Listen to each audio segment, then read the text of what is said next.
বিসমিল্লাহির রহমানির রহিম। আজকে ইমাম বুখারী ট্রাস্ট কর্তৃক আয়োজিত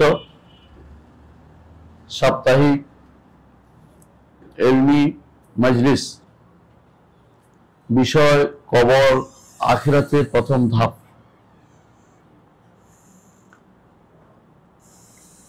কবর শব্দটি কোরআনে কারিমে এসেছে, আকবারা শব্দটা আসছে, আরো আসছে মাকাবির। কবরের আরেকটি শব্দ হচ্ছে কবরের জন্য ব্যবহৃত হয় বারজাখ। কোরআনে কারিমে আল্লাহ তাআলা বলেছেন, ওয়া মিন ওয়ারাইহিম বারজাখুন ইলা ইয়াউমি ইউবাতুন। তাদের সামনে রয়েছে বারজাখ, পুনরুত্থান দিবস পর্যন্ত তারা এই বারজাখে থাকবে। বারজাখ বা কবর এমন একটি জিনিস যেটা পার না হয়ে কেউ জান্নাত জাহান্নামে যেতে পারবে না। সবচেয়ে ভালো মানুষ যারা নবী রাসূলগণ, তারাও এই পর্ব পার হয়ে তারপর জান্নাতে যাবে। মানে এই যে একটা মাধ্যম, এটা অবস্থানগত দিক থেকে আখিরাতের, আর সময়ের দিক থেকে দুনিয়া। এটা সময়টা এখন দুনিয়ার মধ্যে, তারা কবরে, কিন্তু কবরটা হচ্ছে আখিরাতের জায়গা। শুরুটা হয়েছে, সময়টা দিক থেকে এখন রয়ে গেছে, কিন্তু কাজটা কিন্তু আখিরাতের। যে চলে গেছে, মান মাতা ফাকাদ কামাত কিয়ামতু, যে মরে গেছে তার কিয়ামত কায়েম হয়ে গেছে। একজন মানুষ যখন মারা যায়, তখন তার রুহটা হয় ইল্লিনে যায় না সিজ্জিনে যায়। দুটোর একটাই হবে, বাইরে যাবে না, হয় ইল্লিনে যাবে না সিজ্জিনে যাবে। যদি ইমানদার হয়, তার রুহ হয় ইল্লিনের দিকে যাবে। আর সিজ্জিন যদি কাফের হয়, ফাসিক হয়, তার রূহ যাবে সিজ্জিনে। সিজ্জিন শব্দের অর্থ হচ্ছে, সিজিন অর্থ হচ্ছে কয়েদখানা, কয়েদখানা যে থাকে সেখানে। আর ইল্লিয়িন অর্থ হচ্ছে উঁচু জায়গা, সম্মানের জায়গা। যে কোনো সময় উঁচুটাকে সম্মানের ধরা হয়। আর যেহেতু মাটির নিচে হচ্ছে সিজ্জিন, সেহেতু এটা নাম হচ্ছে সিজিন বা কয়েদখানা। রুহটা সেখানে পাঠানো হয়। পরে যখন মাটি দিয়ে মানুষ চলে আসতে থাকে, তখন রূহ তার কাছে ফেরত পাঠানো হয়। ইমানদার হোক আর কাফের হোক, মাটিতে দেখ বা না দেখ, বাঘে খেয়ে ফেলবো, মাছে খেয়ে ফেলবো, তার প্রশ্ন হবে, উত্তর হবে, তার আযাব হবে, নেয়ামত হবে। তার জন্য ভালো মন্দ দুটি অপেক্ষা করছে, যে কোনো একটা, হয় ভালো না হয় মন্দ। কবর হচ্ছে এমন এক জায়গা যা মানুষের জীবনের স্বাদকে নষ্ট করে দেয়। মৃত্যুর সাথে সাথে সব শেষ হয়ে যায়। আকসিরু মিন যিকরি হাযিহিল লাযযাত, রাসূলুল্লাহ সাল্লাল্লাহু আলাইহি ওয়াসাল্লাম বলেছেন, বেশি বেশি স্মরণ করো এমন জিনিসকে যা সমস্ত স্বাদকে বিনষ্ট করে দেয়। তা হচ্ছে মৃত্যু। আর মৃত্যুর পরপরই প্রথম ঘর হচ্ছে কবর, প্রথম বাড়ি হচ্ছে কবর। কবরকে ইগনোর করা যায় না। অনেক কিছু দুনিয়াতে ইগনোর করা যায়, মৃত্যু যেমন ইগনোর করা যায় না, কবরকে ইগনোর করা যায় না। কারণ মৃত্যুর পরে আপনি যেখানে ফেলেন না কেন লাশটা, এটা কবরই। পরে ফেললো, তার স্থান কবর। আর যদি কোনো কবরের মাটির ভিতরে যান, তাও কবর। পাখিদের খাওয়াই ফেললেও কবর। এটা থেকে মুক্তি পাবেন না। এই সময়টা বারজাখ, অর্থাৎ বারজাখ হলো পর্দা। কিসের পর্দা? এটা পার হয়ে আপনি আখিরাতের দিকে যাবেন। এটা এত বেশি গুরুত্বপূর্ণ যে একটা হাদিস বলি, হানি মাওলা ওসমান বলছেন যে ওসমান ইবনে আফফান রাদিয়াল্লাহু আনহু যখন তিনি কবরের উপর দাঁড়াতেন, কবরের উপর দাঁড়ানো বুঝেন কিনা? কবরের উপর তো এই নয় যে কবরের উপর দাঁড়ায় যেত, কবরের পাশে অথবা কবর সামনে দাঁড়াতেন। তখন তিনি এত বেশি কান্নাকাটি করতেন যে তার দাড়ি ভিজে যেত। তিনি কাঁদবেন কেন? তিনি তো জান্নাতি মানুষ, তার জন্য জান্নাতে সুসংবাদ আছে, তারপরও তিনি কাঁদতেন। এই কান্না এত বেশি হতো যে তার দাড়ি ভিজে যেত। যে কবরকে চিনেছে সে কাঁদবেই, কারণ দুনিয়াতে বিপদ হলে চতুর্দিকে ধেয়ে আসে মানুষ, কেউ না কেউ উদ্ধার করতে আসে, ওখানে কেউ থাকবে না, ওখানে কেউ থাকবে না। সুপারিশ যদি করতে হয় উপর থেকে করতে হবে, শুইতেও পারবেন না। সর্বশেষ যে স্পর্শ পাবে ওই ব্যক্তির স্পর্শ যে তাকে কবরে শোয়াইছে, লাশটা সর্বশেষ ওই ব্যক্তির স্পর্শ পাচ্ছে যে ব্যক্তি তাকে কবরে শুইয়েছে, আর লাশটা ওই ব্যক্তিকে সর্বশেষ দেখবে যে ব্যক্তি তাকে মাটি দিচ্ছে, লাস্ট মাটি দিচ্ছে। এরপরে কিন্তু তাকে আর দেখার কোনো সুযোগ আমাদের হাতে নেই। এবং এমন অবস্থা হয়ে যায় কবরওয়ালার, সে কিন্তু অনেক কিছুই উপলব্ধি করতে পারে, তখন কিন্তু করতে পারে না, কিছুই করতে পারে না।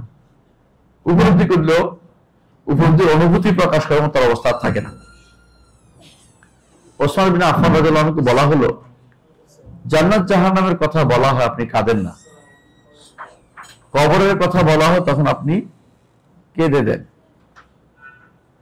কেন সেটা করেন? তখন তিনি বললেন, কে বললেন? ওসমান ইবনে আফফান রাদিয়াল্লাহু আনহু, সামি'তু রাসূলুল্লাহ সাল্লাল্লাহু আলাইহি ওয়াসাল্লাম, আমি রাসূলুল্লাহ সাল্লাল্লাহু আলাইহি ওয়াসাল্লামকে শুনতেছি বলতে,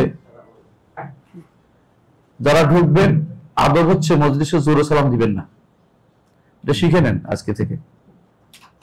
আপনার যে দার্স হচ্ছে এখানে জোরে সালাম দিতে হয় না,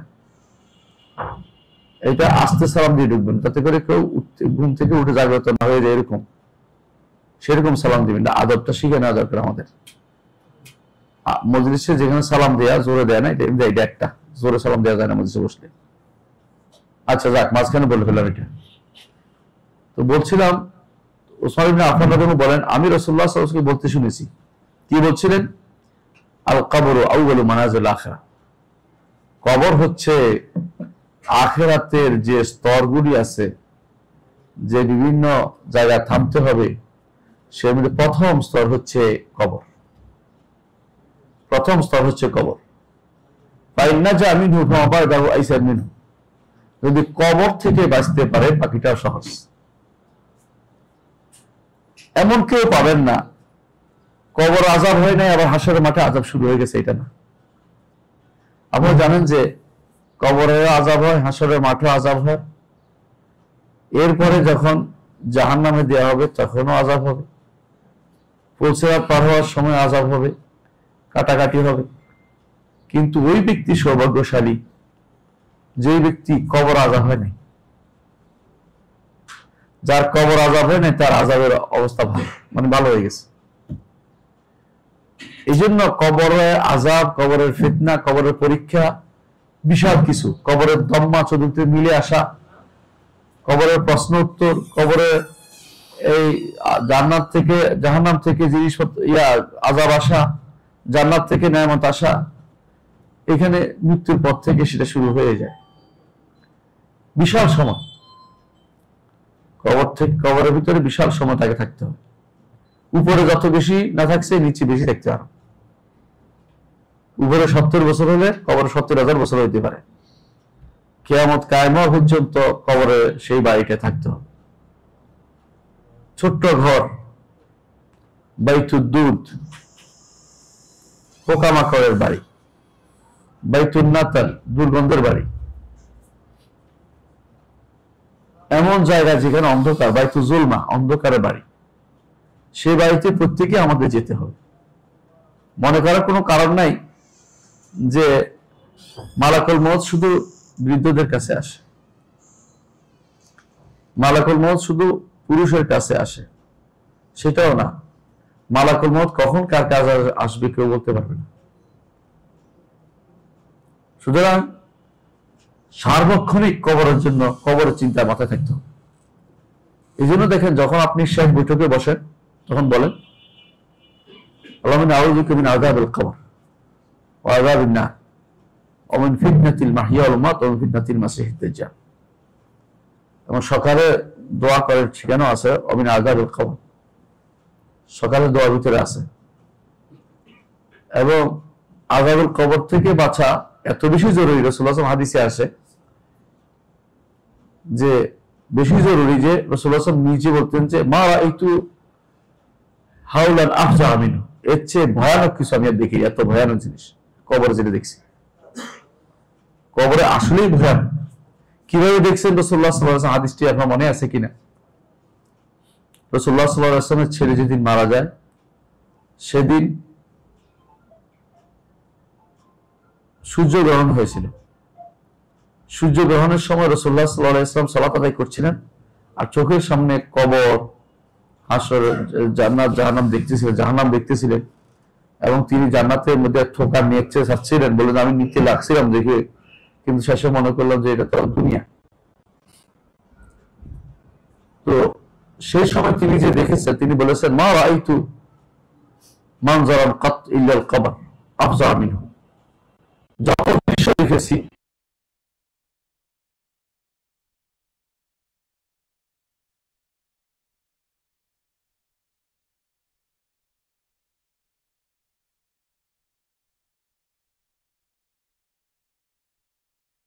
তিনি হাসরের মাঠেও সুপারিশ করবেন, পুলসিরাত পার হওয়ার সময় সুপারিশ করবেন, পুলসিরাত পার হওয়ার সময় সুপারিশ করবেন। আবার যখন পড়ে যাবে কেউ কেটে ফুটে, ইমানদাররা কেটে পড়ে যাচ্ছে তার জন্য সুপারিশ করবেন।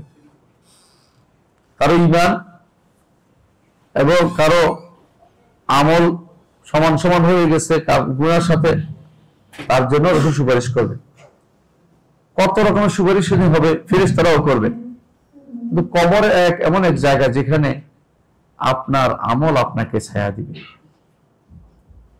আপনার আমল আপনাকে সঙ্গ দিবে, ছায়ার মতো আপনার সাথে থাকবে। উদ্দেশ্য আপনার আমল আপনাকে সঙ্গ দিবে। সুন্দর চেহারার একটা পুরুষকে দেখে বলবেন তুমি তো খুব সুন্দর, তুমি কে? বলবো যে আনা আমালুকা সালেহ, আমি তোমার নেক আমল, আমি তোমার নেক আমল।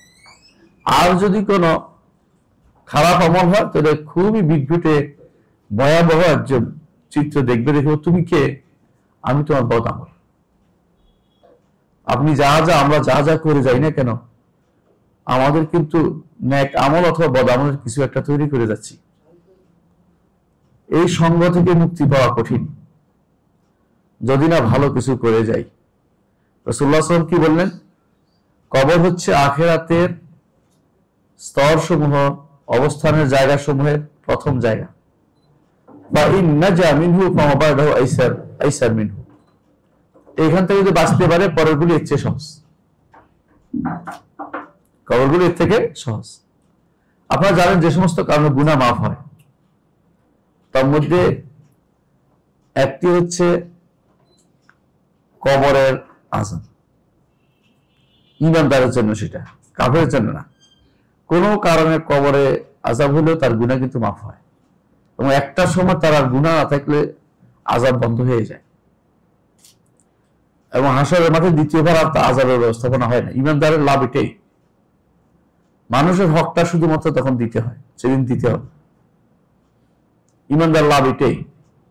যে সমস্ত কারণে গুনাহ মাফ হয় তার মধ্যে আপনারা জানেন যে একটা হচ্ছে কি তওবা, একটা ইস্তিগফার, একটা হচ্ছে বেশি বেশি নেক আমল, একটা একটা গুনাহ ক্ষমা করে দেয়, ইন্নাল হাসানাত ইউযহিবনা সাইয়্যাত। আরেকটা হচ্ছে কষ্ট, ব্যথা, বেদনা, মুসিবা, বলা, এগুলোর কারণে গুনাহ মাফ হয়ে যায়। আরেকটি হচ্ছে মানুষের দোয়া। এই দোয়া কখন ক্ষমা চায় মানুষ? কখন? যখন মানুষ তার জন্য সালাত তার উপর সালাত আদায় করে, জানাজার সালাত আদায় করে, কি বলে আল্লাহুম্মা ইগফির লাহু ওয়ারহামহু ওয়াআফি ওয়াফু আনহু ওয়াকরিম নুজুলাহু, দোয়াটা করতে থাকে, এর গুনাহ ক্ষমা হয়ে যায়। হাদিসে আছে রাসূলুল্লাহ সাল্লাল্লাহু আলাইহি ওয়াসাল্লাম এটাও বলেছেন, আপনারা জানেন যে 40 জন মানুষ যদি কোনো 40 জন মানুষ যদি কোনো ব্যক্তির জন্য দোয়া করে, ক্ষমা প্রার্থনা করে, আল্লাহ তাকে ক্ষমা করে দেন। কোন ব্যক্তি যদি সুপারিশ করে, আল্লাহ তার সুপারিশ কবুল করেন। এই 40 জন তবে এরকম হতে হবে যে আল্লাহর সাথে কাউকে শরীক করে না, অর্থাৎ তাওহীদবাদীদের লাভ এটাই। এই জন্য আমরা অনেককে অনুরোধ জানাবো, যখন মৃত্যু আসবে তখন ওসিয়ত করে যাবেন, ওসিয়তনামা লিখে যাবেন যে আপনার কবর, আপনার জানাজা যেন কোনো তাওহীদবাদী আলেমে দেয়, আপনার জানাজা যেন কোনো তাওহীদের উপর আছে এরকম প্রতিষ্ঠানের সামনে দেয়া হয়, এটা লিখে যাবেন। কারণ কেন, তাওহীদবাদী প্রতিষ্ঠান, তাওহীদের আলেম যদি দেয়, আপনি কিন্তু 40 জন পেয়ে যাবেন। কোন বর্ণনা 100 আসছে, কোন বর্ণনা একটা জমা আসছে, এর অর্থ হচ্ছে গুনাহ মাফের একটা বুদ্ধি আপনার কিন্তু রয়ে গেছে। এরপর আরেকটা গুনাহ মাফের আরেকটা কারণ কি, কবরের মধ্যে আযাব হওয়া। গুনাহ মাফের আরেকটা হচ্ছে হাসরের মাঠের কষ্ট, হাসরের মাঠের কষ্ট, হাউল ইয়াউমুল কিয়ামা। গুনাহ মাফের আরেকটা হচ্ছে সুপারিশ হাসরের মাঠে। গুনাহ মাফের সর্বশেষ রব্বুল আলামিনের রহমত, এ সব মিলিয়ে আল্লাহ তাআলা গুনাহ বান্দার, ঈমানদারের গুনাহ ক্ষমা করেন। ঈমান বাদে যদি কেউ যায়, তার মতো হতভাগা আর কেউ নেই, তার কোনো প্রাপ্তি নেই, তার কোনোদিন আযাব বন্ধ হবে না। লা ইউখাফাফু আনহুল আযাব, তার আযাব কোনোদিন হালকা হবে না। এই জন্য যত মানুষ যত কথাই বলে, যখনই দেখবেন সন্দেহজনক জায়গায় ছেড়ে দিবেন। ঈমান না নিয়ে যদি কবরে যান, আপনার মতো হতভাগা আর কেউ নেই। কবরে গেলেই ভয়াবহ সে রূপ প্রকাশ পাবে যদি ঈমান বাদে কেউ যায়। ঈমান নিয়ে গেলেও তো আপনাকে কিছু জিনিস আপনাকে ভয়াবহ অবস্থা, এমন এক জায়গা, যে জায়গা থেকে মানে এমন এক জায়গা, যে জায়গা থেকে আপনি কোনোভাবেই কারো সাহায্য পাবেন না। দয়া করে কেউ গিয়ে যদি দোয়া করে, তাহলে আপনার কাজে লাগবে। দয়া করে কেউ দোয়া করে, আপনার কাজে লাগবে সেটা। এই জন্য ইমাম আবু হানিফা রাহমাতুল্লাহ আলাইহি বলতেন যে কবরে যে আছে সে তো ডুবন্ত মানুষের মতো। এখন কেউ যদি তার কাছে উদ্ধার কামনা করে, তো ডুবন্ত মানুষ আরেক ডুবন্ত মানুষের কাছে উদ্ধার কামনার মতোই। সে বেশি প্রয়োজন আমাদের দোয়ার। আমরা দুনিয়ার মানুষগুলো এতই বোকা যে আমরা কি করি, আমরা বেশিরভাগ সময় কবরওয়ালার কাছে যাচ্ছি, অথচ কবরওয়ালা মহা বিপদে আছে, তার বিপদের কোনো শেষ নাই। কবর আগে যে অবস্থা, তার নিচে তার সে অবস্থা নেই। আমল কিন্তু শেষ হয়ে গেছে। সলফে সালেহিন প্রচুর কাঁদতেন এই জন্য মৃত্যুর আগে। বলে কেন কাঁদতেছেন? একজন তাবেঈ মৃত্যুর আগে কোরআন তেলাওয়াত করতেছেন। বলে কেন, এখন এই সময় আপনার পড়ার কি দরকার? বলছে এই সময় তো আর তো পড়ার সুযোগ পাবো না, আর পড়ার কোনো সুযোগ আমি পাবো না। প্রতিদিনই কিন্তু আপনার মৃত্যুটা আসার সম্ভাবনা আছে। এই জন্য প্রতিদিনই আপনাকে এমন কাজ করতে হবে যাতে কবরে গেলে আপনাকে আর এই চিন্তা করতে না, কবরে গেলে আপনাকে এর চেয়ে বেশি আমল করার কোনো অবস্থা না থাকে, যে কবরে যেতে যার জন্য বেশি আমল করতে হবে এমন কিছু অবস্থা না থাকে। আপনারা জানেন যে এই সাহাবায়ে কেরাম সম্পর্কে যেটা আসছে, তাদের কেউ কেউ এমন আমল করতেন, যদি বলতো তো এখন মরে যাবে, তারপরেও সে আমল বাড়াইতে পারত না। আমরা কি করি, যদি মারা যাবো কিছুদিনের মধ্যে, এখন কি করি? তাহলে কিছু জিনিস অমুকে দেয়, কিছু এটা দেয়, কিছু লইলা দেয়, কিছু কেন মনে করতে সময় করে এখন আর কি করবো, এই জন্য কোথায় আর ফেলবো। কিন্তু যে ব্যক্তি চিন্তা করে যে কোনো সময় মারা যেতে পারে, তার উচিত সারাক্ষণ শুধু আখিরাতের চিন্তা করে। মান কানাতিদ দুনিয়া হাম্মুহু, দুনিয়া যদি তার চিন্তা চেতনা হয়, আল্লাহ তার দু চোখের মাঝখানে অভাব লিখে দিবেন। দুনিয়া তার কাছে শুধু ততটুকু আর যতটুকু তার জন্য লেখা হয়েছে। আর আখিরাত যার চিন্তা ভাবনা চেতনা, আল্লাহ তাআলা তার দু চোখের মাঝখানে কি লিখে দিবেন? অভাবহীন। এবং দুনিয়া তার কাছে আসবে নাকে খত দিয়ে আসবে। সুতরাং প্রতি মুহূর্ত আমাদের আখিরাতের চিন্তাটা যেন বজায় থাকে, এই মুহূর্ত মরে যেতে পারে। এই জন্য সবসময় চিন্তা রাখতে হবে আমাদেরকে যে কোনো মুহূর্তে আমার মৃত্যু আসতে পারে, আখিরাতের ব্যাপারে আমাদের সাবধান থাকা উচিত। সুতরাং দেখা যাচ্ছে যে কবরের অবস্থা এমন হবে যে সেখানে ঈমানদার এক অবস্থা হবে, কাফের আরেক অবস্থা হবে। ঈমানদার যখন প্রশ্ন উত্তর দিতে পারবে, যেমন আমরা আলোচনা করব, তখন তার কাছে মনে হবে যে, কারণ তখন জান্নাত থেকে তার জন্য নেয়ামতের ব্যবস্থা করা হবে। হাদিসে আছে ইয়াতি মিন রাওহিহি ওয়া রিহিহি, সুগন্ধিও আসবে, আরামও আসবে, এবং তাকে দেখানো হবে যে ওইটা তোমার জায়গা ছিল জাহান্নামে, আর ওইটা তোমার জায়গা। তবে বলে আমাকে ওখানে যেতে বল না, এখন কিছু সময় বাকি আছে, এখনো কিছু সময় বাকি আছে। আনন্দ উদ্বেলিত হয়ে সে বলতে থাকবে, রব্বি আতিনি সাহ, আল্লাহ কিয়ামত তাড়াতাড়ি করে দিন, আমি ওখানে যেতে চাই, যাতে করে আমি আমার সবার সাথে ওখানে লোকদের সাথে মিলিত হতে চাই। আর যদি কোনো কাফের হয়ে কবরে যায় তো কি হবে? তাকে দুইটাই দেখানো হবে যে এইটা তোমার জান্নাত জাহান্নামের জায়গা, ওইটা তোমার জান্নাতের জায়গা ছিল, তুমি হারিয়ে ফেলছো, তো এটা জাহান্নামের জায়গা। তবে তুমি কোনোদিন এই আযাব থেকে মুক্তি পাবে না। তো ওইটা আরো ভয়াবহ।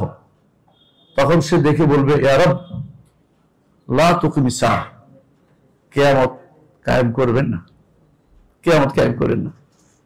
আর ঈমানদার যদি প্রশ্ন উত্তর দিতে পারে, আরেকটা রিওয়ার্ড তার আছে, সেটা কি? তার সামনে দেখানো হবে যে সূর্য ডুবে যাচ্ছে, আসরের সালাতের গুরুত্ব, সে যে আসরের সালাতের গুরুত্ব দিয়েছে, এখন সে বলবে যে দাও তোমরা কি করতেছো, আমার নামাজ সালাত বাকি আছে, আমার সালাত বাকি আছে। কারণ তার দুনিয়ার যে মহব্বত টানটা, এটা আখিরাত থেকে যাবে। এটা ঈশ্বর ঈমানদারের শুধুমাত্র এই আনন্দগুলি সেখানে হবে। তারপরেও প্রথম অবস্থা অত্যন্ত ভয়াবহ।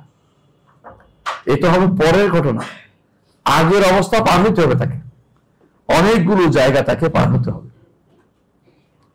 কবর কিরকম হবে? অন্ধকার। কবর হচ্ছে অন্ধকার বাড়ি। আলো কিভাবে পাবেন? আলো পাবেন আমল অনুসারে, দোয়া অনুসারে। রাসূলুল্লাহ সাল্লাল্লাহু আলাইহি ওয়াসাল্লামের সময় এক মহিলা মারা গেছে। রাসূলুল্লাহ সাহাবীরা মনে করলেন একটা মহিলার জন্য আমরা রাসূলকে ডেকে আনবো, তো নিজেরা জানাজা পড়ে মাটি দিয়ে দিয়েছে। রাসূলুল্লাহ সাল্লাল্লাহু আলাইহি ওয়াসাল্লাম বললেন যে অমুক যে আসে না, ঘটনা কি বলে মারা গেছে। রাসূল গায়েব জানতেন না, রাসূল গায়েব জানতেন না। জিজ্ঞাসা করছে কি করে মারা গেছে, আমরা কি করেছো? তো আমরা রাতে রাতে ওকে দাফন টাফন করে দিছি, নামাজ ফলাত করে।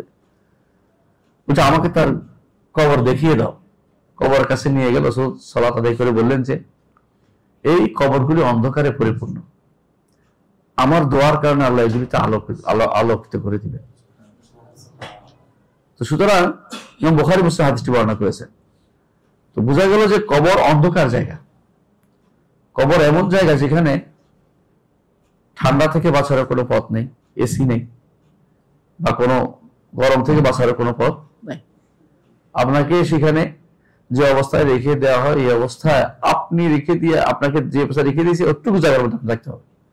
পুরো সহায়তিরা তো আপনি ব্যবহার করতে পারেন নাই, সহায়তিরা তো ব্যবহার করতে পারেন। এমনকি তা নয়, শুধু দুদিক থেকে কবর আপনার সংকীর্ণ হয়ে আসবে। রাসূলুল্লাহ সাল্লাল্লাহু আলাইহি ওয়াসাল্লাম হাদিসে এসেছে, তিনি বলেছেন যে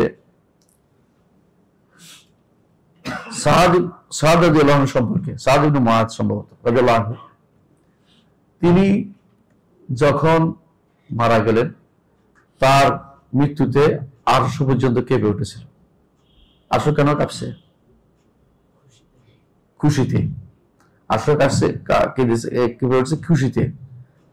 এত মহান ব্যক্তিত্ব, এই মহান ব্যক্তিত্ব, তারপরেও তার দুদিক থেকে কবর মিশে গিয়েছিল। আপনি 3.5 জায়গা যতটুকু করছেন ওটুকু থাকবে না, আরো কমে যাবে। তো সুতরাং কবরের ভিতরে আপনার জায়গাটুকু আরো কমে যাচ্ছে, মানে আপনাকে পুরো জায়গাটাও 3.5 হাত ব্যবহার করতে দেওয়া হচ্ছে না। এমনি তো 3.5 হাত, এমনি হয়তো 1.5 হাত, কোনটাই ব্যবহার করতে আপনাকে দেয়া হয়নি। এটা হাদিসে আছে, রাসূলুল্লাহ সাল্লাল্লাহু আলাইহি ওয়াসাল্লাম এটাই বলেছেন যে যার জন্য আরশ নড়াচড়া করে উঠেছে, যার জন্য আসমানের দরজাগুলো খুলে গেল, যার জানাজাতে 70,000 ফেরেশতা নাজিল হলো, তারও দুদিক থেকে মাটি দুদিক থেকে মিশে গিয়ে তারপর সেটা আবার আলাদা হয়েছে, অর্থাৎ মিশে গিয়ে তাকে কবরের ভিতরে তাকে মিটিয়ে নিয়েছে, একসাথে করে নিয়েছে। এটাই হচ্ছে দম্মাতুল কবর। কবর আপনাকে তার আবার তার আঁচলে করে আগলে করে নিয়েছে। ইমানদার হলে তার জন্য এটা হয়তো কঠিন হবে না, জায়গাটা তো কমবে, কিন্তু কাফের হলে তার জন্য সেটা হবে এক পাশে হাঁটি আরেক পাশে চলে যাওয়ার মতো অবস্থা।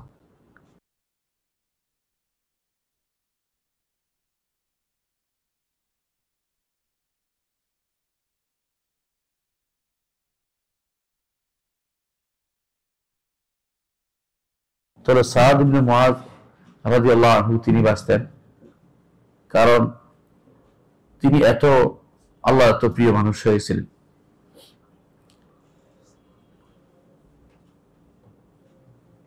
অন্য বর্ণনায় আসছে কোন এক বাচ্চাকে, সহিহ জামাতে শেখ আল-আলবানী হাদিসে সহিহ বলেছেন, শুধুমাত্র বড় মানুষ না, ছোট বাচ্চাদের পর্যন্ত দুই থেকে কবর হয়ে আসে, দুই থেকে মিলে আসে। এমনকি রাসূলুল্লাহ সাল্লাল্লাহু আলাইহি ওয়াসাল্লাম বলেছেন যদি কেউ বাঁচত তো এই বাচ্চা বেঁচে যেত, দম্মাতুল কবর থেকে, কবর দুই থেকে মিশে যাওয়া থেকে বেঁচে যেত। কবরে যখন রাখা হয় তখন কি হয়? প্রথম মানজিলের অবস্থাটা কি? প্রথম যে কবর রাখা তার অবস্থানটা কি? কবরে যখন প্রথম রাখা হয় তখন দুইজন ফেরেশতা আসে, একজনের মুনকার, একজনের নাম নাকির। কখন আসে সেটা? আসলে কবরে না রাখলেও সেটা আসে, বুঝছেন কিনা? অনেকে বলতে পারেন যে কবর রাখবো না তাহলে, অথবা বলতে পারেন যে পানিতে ছেড়ে দেবো, অথবা পরে বাতাসে উড়িয়ে দেবো, কোনো লাভ হবে না। যেখানে রাখেন না কেন আল্লাহ সেগুলিকে এক করতে সক্ষম কিনা? সক্ষম করবেন। ওই রখনে রেখে চলে যাবে, রেখে না দিয়ে বলে আমি সামনে তাকিয়ে থাকবো, তাও মাপ নাই।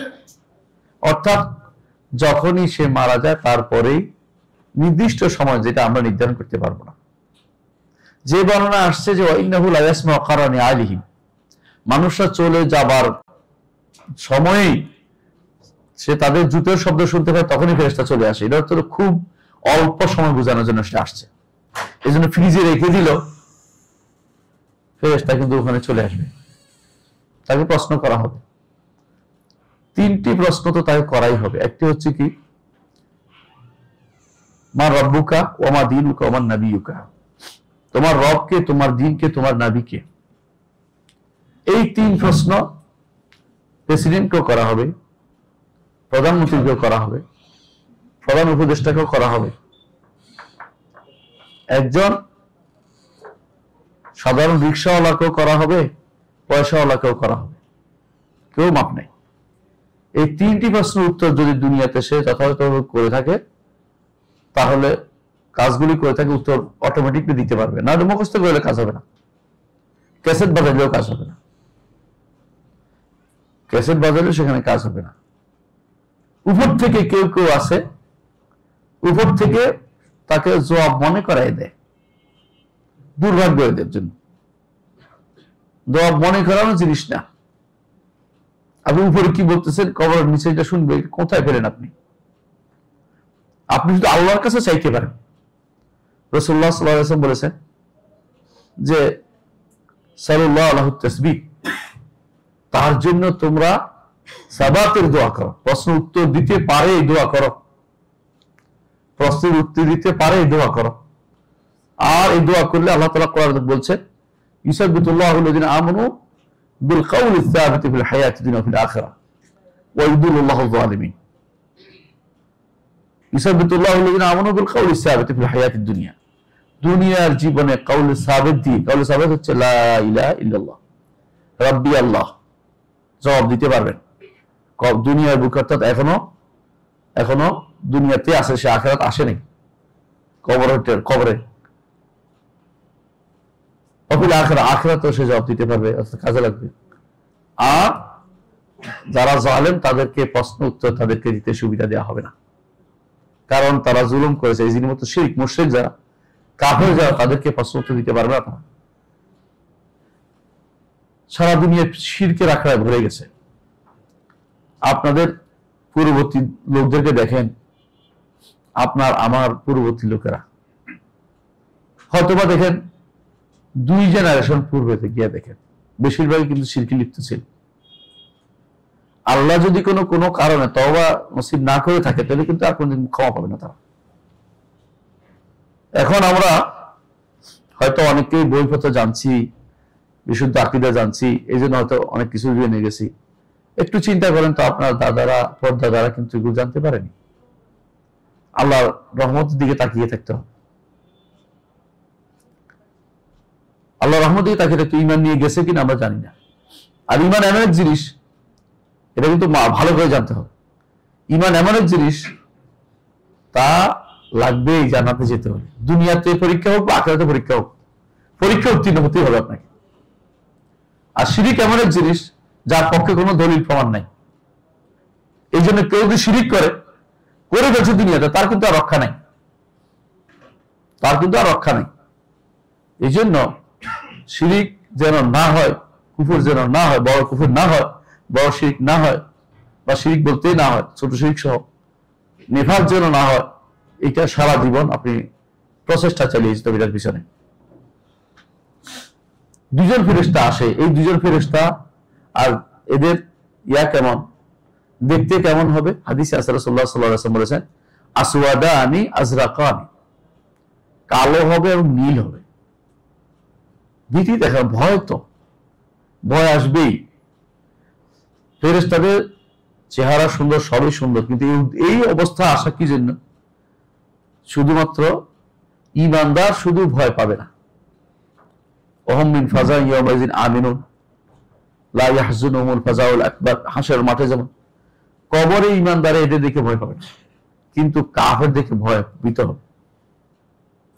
ঈমানদার বুঝতে পারবে যে তার জন্য প্রশ্ন উত্তর রেডি আছে, সে টেনশন করবে না।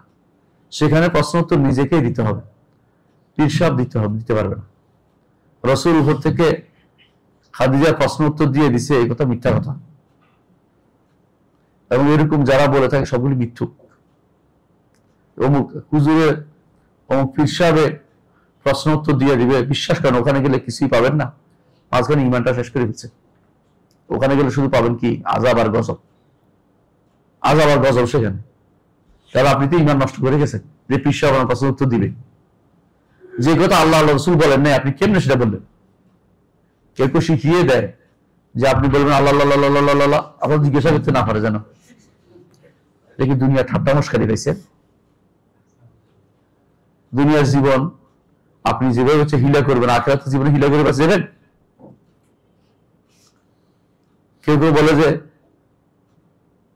বিভিন্ন ভাবে আপনার প্রশ্ন উত্তর পীরসাব দিয়ে দিবে। হ্যাঁ, ওই ভয়াবহ অবস্থা, পীরসাবের নিজের জব কে দিবে আগে চিন্তা করা দরকার। কোন ব্যক্তি আরেকজনের জবাব দিবে না, প্রত্যেকে রব্বি আল্লাহ জবাব দিতে হবে যদি পারে। দ্বীনুল ইসলাম, নবী মুহাম্মদ সাল্লাল্লাহু আলাইহি ওয়াসাল্লাম, এই প্রশ্নের উত্তর কিন্তু প্রত্যেকে রেডি রাখতে হবে। কিভাবে দিতে পারবেন যদি প্রশ্ন উত্তর থাকে? অবশ্যই যদি দুনিয়াতে আল্লাহকে রব মেনে থাকেন, তিনি আপনার খালেক মালিক মুদাব্বির হয়ে থাকে, দুনিয়ার বুকে যে আল্লাহর ইবাদত করেছে, একমাত্র তারই ইবাদত করেছে, আর কিছু করেন নাই। আল্লাহর নাম এবং গুণের স্বীকৃতি দিয়ে, সে নাম এবং গুণ দিয়ে আল্লাহকে ডেকেছেন, ওয়ালিল্লাহিল আসমাউল হুসনা ফাদউহু বিহা, সেগুলো দিয়ে আল্লাহকে ডেকেছেন। সূরা হাশরের শেষে যে আয়াতগুলো নামগুলি এসেছে সেগুলো জেনেছেন, সেখানে বলা হয়েছে লাহুল আসমাউল হুসনা, তার জন্য সুন্দর নামগুলো রয়েছে। এগুলো দিয়ে চলেছেন দুনিয়ার বুকে, দুনিয়ার কোনো ইজম নিয়ে আসেন নাই। আপনার একমাত্র চলাফেরা ছিল ইসলামের উপরে। রাসূলুল্লাহ সাল্লাল্লাহু আলাইহি ওয়াসাল্লাম হাদিস যেভাবে আসছে, ইসলাম আল্লাহুম্মা ইহফাজনি বিল ইসলামি কায়িমান, ইসলাম দিয়ে আমাকে সংরক্ষণ করুন দাঁড়ানো অবস্থায়, শোয়া অবস্থায়, বসা অবস্থায়। হাদিস যেভাবে আসছে, এর অর্থ হচ্ছে আপনাকে সর্ব অবস্থায় ইসলামের উপর আছেন, তখন দ্বীনের ইসলাম বলতে পারবেন। আপনি কিছুক্ষণ ইসলামের উপরে, এরপরে কিছুক্ষণ গণতন্ত্র, এরপরে সমাজতন্ত্র, এরপরে সেকুলার তন্ত্র, কত তন্ত্র মন্ত্র আপনার ভালো লাগে, আপনি ইসলামের প্রশ্ন জবাব দিতে পারবেন না। আপনি তো মিল্লাতে রাসূলুল্লাহর উপর ছিলেন না, আপনি সেখানে মিল্লাতে রাসূলুল্লাহ স্থান চেঞ্জ করার কোনো জায়গা নেই। অর্থাৎ কোন রকমের জায়গা বদল করে মিল্লাতে রাসূলুল্লাহ চলে আসা যায় কিনা এই সুযোগ আর নাই। মিল্লাতে রাসূলুল্লাহর উপর আপনি বড় হয়েছেন কিনা আগে দেখতে হবে, মিল্লাতে রাসূলুল্লাহর উপর আপনি মারা গেছেন কিনা, আর মৃত্যু শেষ মুহূর্ত পর্যন্ত। কারণ যে কোনো সময় আপনার জন্য আপনার তাকদীরে যদি কোনো এটা থাকে সেটা চলে আসতে পারে।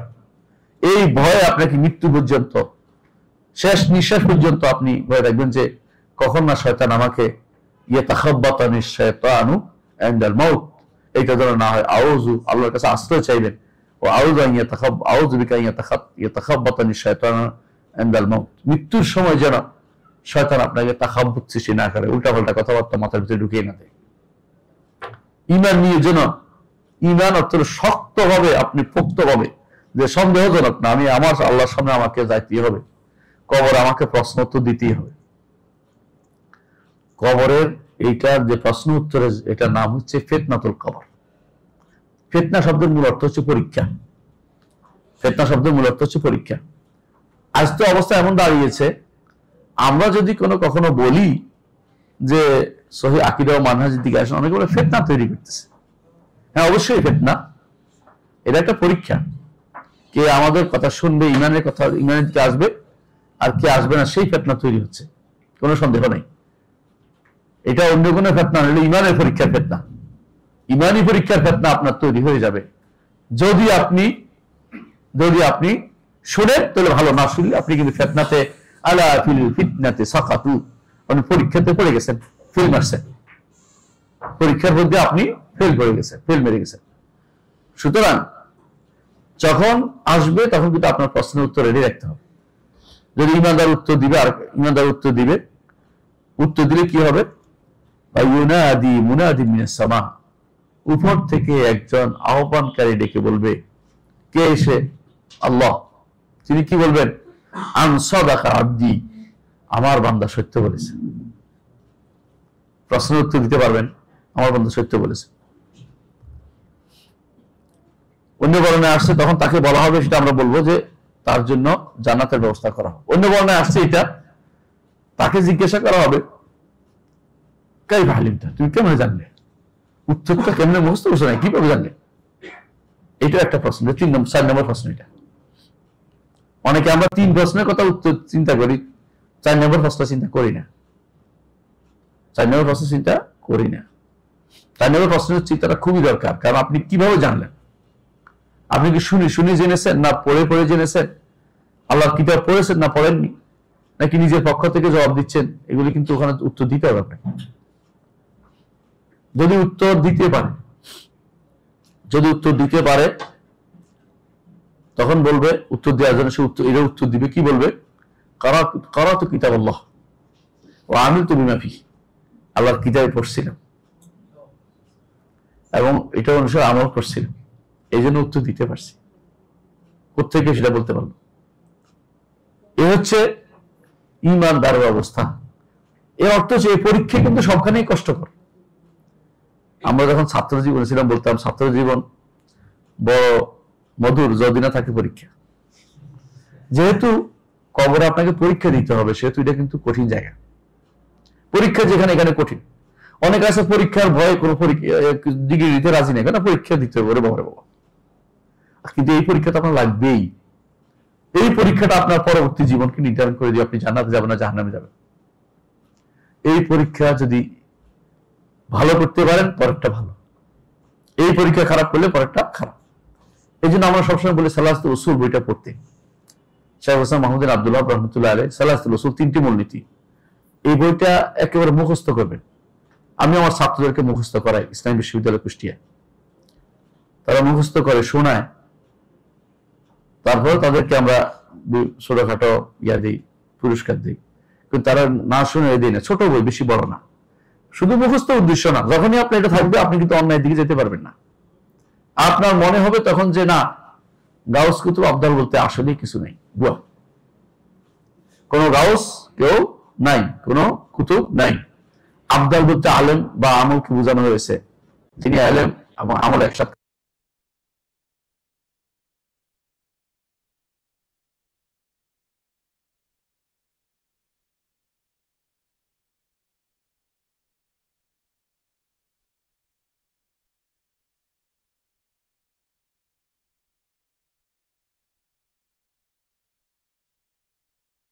কি হবে শুনে, ইমানদার অবস্থা তো বললাম, ইমানদার বাদে রাসূলুল্লাহ সাল্লাল্লাহু আলাইহি ওয়াসাল্লাম ওয়াকার ফিল আব্দুল কাফির, কাফির আবার কি বলবে, ইয়াতিহি মালাকান, দুজন ফেরেশতা আসবে, ওই দুজন ফেরেশতা শাদীদ আল ইনতিহা, ধমক দিয়ে থাকবেন, ধমকায় থাকবেন, এমনিতে ভয়ে ভয়ে দূরে দূরে কাটতেছে, তার মধ্যে ধমক দিয়ে থাকছে, অবস্থা কি হবে?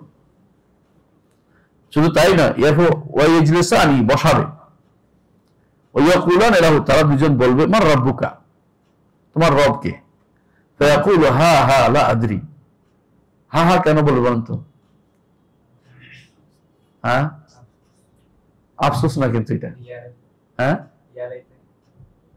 ইয়ারাইতের কাছাকাছি, কিন্তু ওইটা না, উদ্দেশ্য মনে করতে পারতেছে না, কারণ শুনছে যে এটা বসে নাই, এটা তো অন্তরে যায় নাই, অন্তরেও যায় নাই, এটা তো শুনছে, তার কাছে তো আল্লাহর বাণী আসছিল, রসুলের কথা আসছিল, ইমানদাররা তার কাছে দাওয়াত নিয়ে গিয়েছিল, কিন্তু সে সেটা স্মরণ করতে পারতেছে না। এই জন্য মানুষ যখন স্মরণ করতে পারে না তখন করতে থাকে, বুঝলেন না কথাটা? এই ব্যক্তি স্মরণ করতে না পারে, বলতে থাকবে হা হা, মানে লা আদি, মনে করতে পারতেছে না, শেষে বললো লা আদি, আমি জানি না, আমি জানি না। অন্য কোনো জিজ্ঞাসা করা তোমার দিন কি, তখন সে স্মরণ করতে থাকবে কিন্তু মনে করতে পারবে না, বলবো আমি জানি না। বলবে এই লোকটি কে, যাকে তোমাদের মধ্যে প্রেরিত হয়েছে? যদি মুহাম্মদ সাল্লাল্লাহু আলাইহি ওয়াসাল্লাম হতো, উত্তর তো মুহাম্মদ হতো, অন্য নবী হলে সে অন্য উত্তর দিত, কারণ কবর আযাব, কবরের প্রশ্ন এটা শুধু আমাদের জন্য খাস নয়, আগেকার প্রত্যেক নবীর উম্মত এবং আমাদের উম্মত সবার জন্য এটা। এই জন্য আয়েশা রাদিয়াল্লাহু আনহার কাছে এক দুই ইহুদি মহিলা এসে বলছে কবর আযাব থেকে আল্লাহর কাছে আশ্রয় চাও। তো আয়েশা রাদিয়াল্লাহু আনহা বললেন যে কবর আযাব শুধু ইহুদিদের, মানে বলে দিলেন আর কি, ইহুদিদের, এই জন্য মানে উনি ওর থেকে নিতে চাইলেন না, ইহুদি মহিলার থেকে আমি দিন নেবো, কারণ আমার তো ঘরেই আছে, হ্যাঁ, মুহাম্মদ রাসূলুল্লাহ সাল্লাল্লাহু আলাইহি ওয়াসাল্লাম, তার থেকে নিব। এই জন্য দমক দিয়ে বললেন যে ইহুদিদের কবর আযাব হবে, বলে দিয়ে দূরে দিলেন। কিন্তু এমন মনে মনে বসে রয়েছে, রসুল আসলে আজকে জিজ্ঞাসা করবো। রাসূলুল্লাহ সাল্লাল্লাহু আলাইহি ওয়াসাল্লাম ঢুকতে দেরি, রসুল বললেন ইয়া রাসূলুল্লাহ, কবর আযাবের ব্যাপারে, কবরটা কি আযাব হয়? বলতে হ্যাঁ, কবর আযাব হবে, তো পরীক্ষা হবে তোমাদের, প্রত্যেকটি এই উম্মতেও পরীক্ষা হবে। তারপর তিনি বললেন যে এরপর থেকে আয়েশা বলেন যে সবসময় তিনি কবর আযাব থেকে আল্লাহর কাছে আশ্রয় চাইতেন।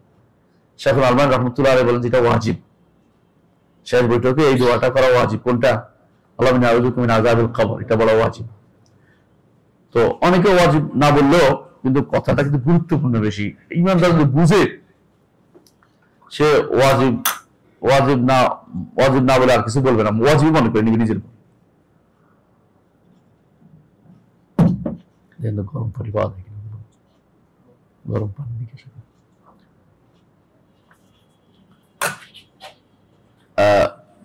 যেটা বলছিলাম, তো সে কিন্তু রাসূলুল্লাহ সাল্লাল্লাহু আলাইহি ওয়াসাল্লাম সম্পর্কে বলবে হ্যাঁ, একই কথা বলবে, কি বলে, হ্যাঁ হ্যাঁ আদরি, হ্যাঁ আমি তো মনে করতে পারছি না, জানি না। তারপর বলবেন, তাকে জিজ্ঞাসা করা হবে, সে যখন বলবে আমি মানুষকে বলতে শুনেছি কিন্তু আমি মনে করতে পারছি না, তখন তাকে বলা হবে লা দারাইতা ওমা তালাইতা, পড়ো নাই, তেলাওয়াত করো নাই, জানো নাই, তেলাওয়াত করো নাই। লা দারাইতা ওলা তালাইতা, যেটা তালাওয়াত ছিল কিন্তু পড়ার সুবিধাতে তালাইতা হয়েছে, এটা আরব ভাষায় প্রবাদ আছে, একটার সাথে একটা বলা হয় মিলে পড়া। তখন আকাশ থেকে ডাক আসবে, উপর থেকে, মুনাদিন মিনাস সামা, আকাশ থেকে আসবে। আল্লাহ কোথায়? তাহলে উপরে, উপর থেকে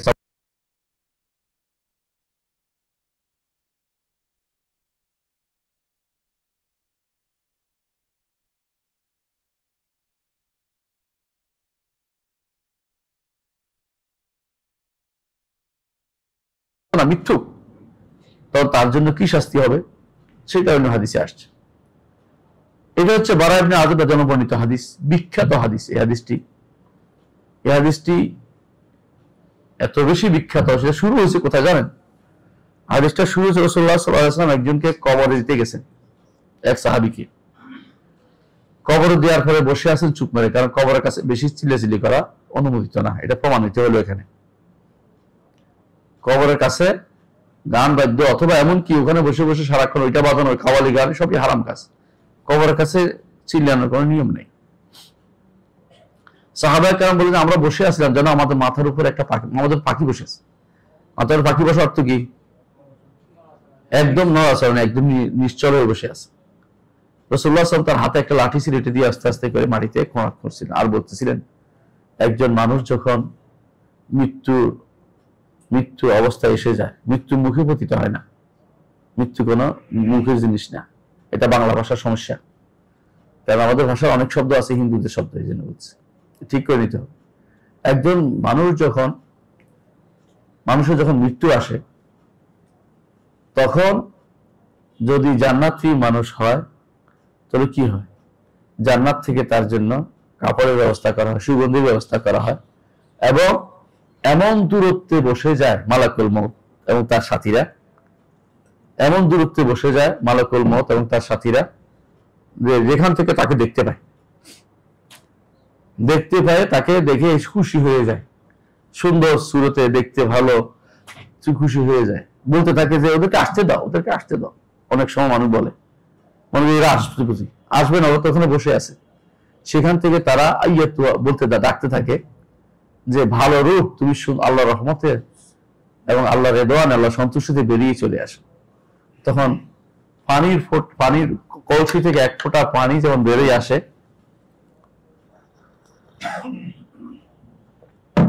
তেমনি ভাবে সারা শরীর থেকে রুটা বেরিয়ে আসে। তখন সেটাকে তারা কাপড় দিয়ে পেঁচিয়ে, সুগন্ধি দিয়ে সেটাকে উপরে দিয়ে উঠতে থাকে। যতদূর যায় অতদূর সুগন্ধিতে ভর্তি হয়ে যায়। এমনকি আসমানের দরজা তার জন্য উন্মুক্ত করা হয় এবং তারা তখন তাকে সাদর সম্ভাষণ জানায়। যখন সেটা হাদিসে এটা আসছে, যেই আসমানের উপরে আল্লাহ আছেন সেখানে যায়, বুঝছেন তো? আল্লাহ কোথায়? আসমানের উপরে। তখন বলে যে আমার বান্দার রূহকে তোমরা এলিয়ে নিয়ে যাও, এটা উঁচু জায়গা, ওখানে নিয়ে যাও। আর যখনই কাফেরের হয় তখন কি হয়? মাদ্দাল বাসা, দূরে দাঁড়িয়ে বলতে থাকে আইয়াতুহার নাফসুল খাবিসা, আইয়াতুর রূহুল খাবিসা, ওই রূহ খবিস রূহ, তুমি বেরিয়ে আসো। ইয়াদরিবুনা উজুহাহুম আদবারহুম, পিছনে মারে, সামনে মারে, মারতে তাকে রূহটা বের করে নিয়ে আসে এবং তার দুর্গন্ধ বের হয়ে যায়, সেটা আর উপরের দিকে উঠার মতো অবস্থা না, তাকে উপরের দিকে উঠতে অনুমতি দেওয়া হয় না, বরং তাকে বলে সিজিনে নিয়ে আমার রূহটা সিজিনে নিয়ে রেখে আসে। তখন সেটাকে সিজিনে নিয়ে যায়। ঈমানদারের রূহ শরীফ, ভদ্র, সম্মানিত, সম্মান করা হয়। কাফেরের রূহ অসম্মানিত, তাকে অসম্মান করা হয়, কারণ সে নষ্ট করে দিয়েছে। কাদ আফলাহা মান তাযাক্কা, কাদ আফলাহা মান যাক্কাহা ওয়া কাদ খাবা মান দাসসাহা। যে সেটাকে পবিত্র দেখতে পেরেছে সফল কাম, যে সেটাকে অপবিত্র করেছে তার জন্য খাসেরা, ক্ষতিগ্রস্ত হয়ে গেছে ওই ব্যক্তি। আনাস ইবনে মালিক রাদিয়াল্লাহু আনহু বর্ণিত হাদিসে রাসূলুল্লাহ সাল্লাল্লাহু আলাইহি ওয়াসাল্লাম বলেছেন, একজন মানুষকে যখন কবরে রাখা হয়, তার সাথীরা যখন ফিরে আসে, তার শব্দ শোনা থাকা অবস্থাতেই দুজন ফেরেশতা আসে, তাকে বসিয়ে জিজ্ঞাসা করে বিভিন্ন প্রশ্নের সাথে, এই লোকটিকে, মুহাম্মদকে ঈমানদার বলতে পারে, আব্দুল্লাহ ওয়া রাসূল, কাফের মুনাফিক বলতে পারে না। তখন সে বলল, লা দারাইতা মা তালাইতা, তুমি প্রশ্ন উত্তর দিতে পারো নাই, তেলাওয়াতও করো না, জানো নাই, তো দুনিয়াতে জানতে হবে, পড়তে হবে। বিরাট গোষ্ঠী আছে মনে করে পড়লে তো বিপদ, না পড়লে তো বেঁচে গেল, অনেকে মনে করে এটা। এই জন্য দেখবেন প্রায় সময় মানুষের কাছে অনেক কিছু দিলে বই পড়তে রাজি নেই, শুনে বাঙালি বেশিরভাগ ওয়াজে হাজির হতে রাজি আছে। দরকার হলে 2-3 দিন ধরে একবার টাকা পয়সা দিয়ে ওয়াজ করা, হুজুর দেখে এনে, হুজুরে টাকা দিয়া, ধর রাস্তার মধ্যে গাড়ি থামাইয়া টাকা উসুল করে তারপর হুজুর আনবে, কিন্তু সে তো নামাজ পড়ে না, এটা কিন্তু কারো বলে না। নামাজি দাঁড়িয়ে রয়েছে রাস্তার মধ্যে, টাকা উসুল করবে। এগুলো হচ্ছে আমাদের বেশিরভাগ বাঙালি চরিত্র। পড়বে না কোনোদিন, তারা মনে হয় যেন বুঝছে যে পড়লে তো বিপদ, না পড়লে তো শান্তি মনে করতেছে। সুতরাং কবরে অবশ্যই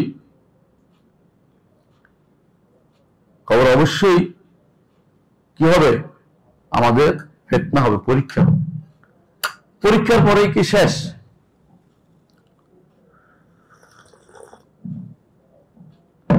পরীক্ষায় পাশ করলে আপনার জন্য জান্নাত আছে, পরীক্ষায় ফেল করছেন আপনার জন্য জাহান্নাম আছে। তবে জান্নাত জাহান্নাম এখনই যাবেন না, জান্নাত জাহান্নামের সাথে আপনার সম্পর্ক তৈরি করে দেওয়া হবে।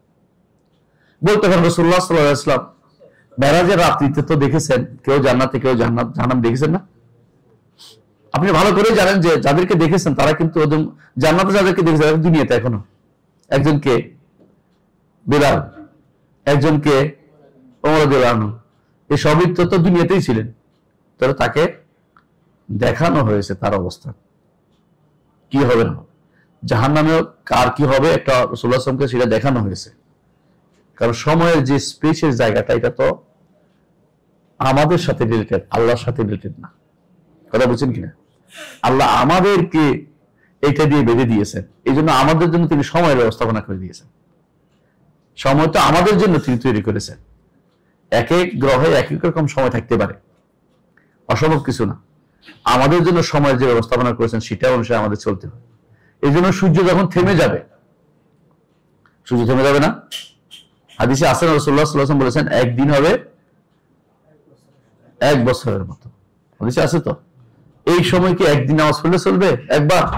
না, বলছে ওকদুরু লাহু কদরা, পরিমাণ বুঝে শুনে সালাত আদায় করতে হবে। মানে আপনাকে তৈরি থাকতে হবে যে সালাতের ব্যাপারে আপনাকে কোনো ছাড় চলবে না। তুস্তরের যুদ্ধ নিয়ে আনাস ইবনে মালিক রাদিয়াল্লাহু আনহু তিনি মাঝে মধ্যে কেঁদে উঠতেন, কেন তার ফজরের সালাত সেদিন ছুটে গিয়েছিল। চিন্তা করে দেখছেন কেন ছুটে গিয়েছিল? এত যুদ্ধ হচ্ছিল যে দাঁড়ানোর কোনো দাঁড়াইতে সালাতের মধ্যে কিভাবে করতেছে, মুখ দিয়ে বের করার অবস্থা নাই, শুধু দৌড়াচ্ছে। সেই যুদ্ধে মাঝে মধ্যে তিনি কাঁদতেন যে ফজরের সালাত সেদিন ছুটে গিয়েছিল। একদিনের চিন্তা কান্নাকাটি করে উনি সবসময় কাঁদতেন যে সেদিন তো আল্লাহর রহমত, আল্লাহর ইয়ার মধ্যে ছিলেন, আল্লাহর সন্তুষ্টির মধ্যে তিনি কাজ করতেছিলেন। এটা ছিল একেবারে খাঁটি জিহাদ। সেখানে কাজ করার অবস্থায় ছুটে গেছে, এটা তারপরেও তিনি মনক্ষুণ্ণ ছিলেন যে আমাদের ছুটে গেল সালাত। ওমর রাদিয়াল্লাহু আনহু কি করেছেন যখন তার সালাত ছুটে গেল? কোন দিনের? খন্দকের যুদ্ধে কাফেরদের বিরুদ্ধে বদয়া হইতে আরম্ভ করলেন। কাফেররা এদের কবর, আল্লাহ এদের কবরের ভিতরে আগুন দিয়ে ফুরাই দিক, মানে এটা তো আখিরাত। কাফেরদের দোয়া করতেই পারে আখিরাত কবর দিকে আগে দিয়ে করুক। কেন? কারণ আমাদেরকে সালাতুল আসর থেকে তারা আমাদেরকে দূরে সরিয়ে রাখছে, করতে পারি না আসর। পরে রাসূলুল্লাহ সাল্লাল্লাহু আলাইহি ওয়াসাল্লাম কাজা করেছেন, হাদিসে আছে রাসূলুল্লাহ আপনারা জান। তারাও সন্তুষ্ট ছিলেন, এটা একটা সন্তুষ্টি, কিন্তু সালাতটা তো আরো বেশি গুরুত্বপূর্ণ দেখাই দিলেন। আলা কুল্লি হাল, এ হচ্ছে কবরের আউয়ালু মানাজিল আখিরাহ, আখিরাতের প্রথম জায়গা যেখানে আপনাকে অনেক কিছু ফেস করতে হবে।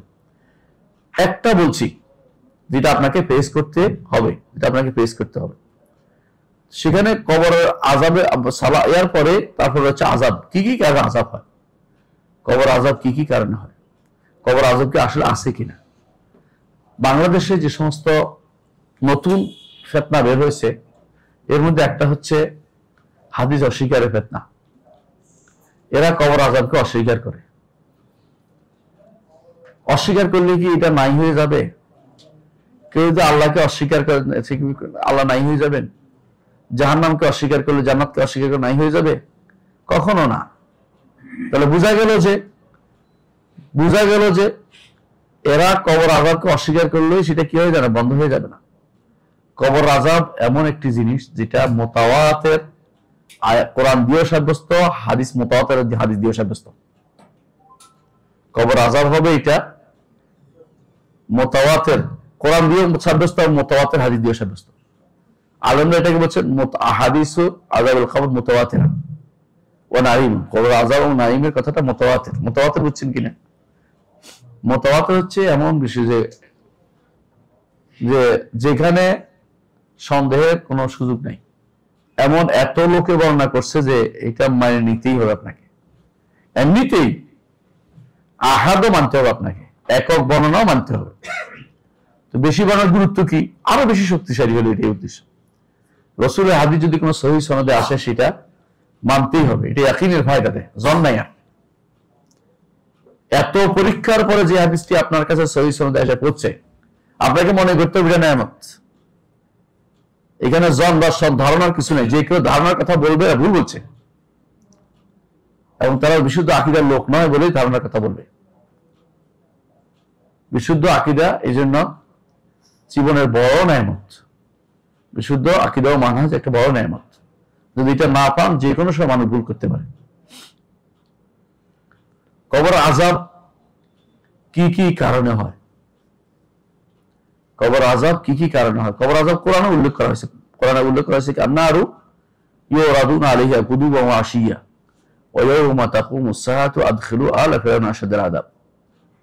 সকাল বিকাল তাদেরকে জাহান্নামে শাস্তি দেয়া হয়। আর যেদিন কিয়ামত হবে, এর থেকে আগেরটা কোন দিন? কবরে। স্পষ্ট কিনা? এত স্পষ্ট নস আলেমরা উল্লেখ করে তার হিসাব নাই। আমার একটা গ্রন্থ আছে, নাম হচ্ছে উমদাতুল আহকামের ব্যাখ্যা। এটার মধ্যে আযাবুল কবরের জায়গাতে, ওই যেখানে কবর আযাব হয় উল্লেখ আছে, সেখানে এই মাসআলাটা চলে আসছে। আমি অনেকগুলো আয়াত নিয়ে এসেছি, অনেকগুলো হাদিস নিয়ে উল্লেখ করেছি সেখানে, যে কবর আযাব অবশ্যই মুতাওয়াতির এবং কোরআন দিয়ে সাব্যস্ত। প্রায় 10টি আয়াতের মতো বেশি আসছে, 10-এর বেশি আয়াত আসছে যেগুলোতে কবর আযাবের কথা বলা উল্লেখ করা হয়েছে। কারণ কেউ যদি না পায়, এটা তার দুর্ভাগ্য বিষয়, তার জন্য তার অজ্ঞতা, এটা তার অজ্ঞতা। বরং তাকে সে যদি খণ্ডন করতে পারতো, যদি আমি মানতেছি না এই জন্য যে আমার কাছে প্রমাণিত হয় নাই, তাহলে একটা কথা ছিল। কিন্তু সে পাচ্ছেই না, বলতেছে কবর আযাবের কথা কোরআনে আসে নাই। আমরা দেখতে পাচ্ছি আসছে।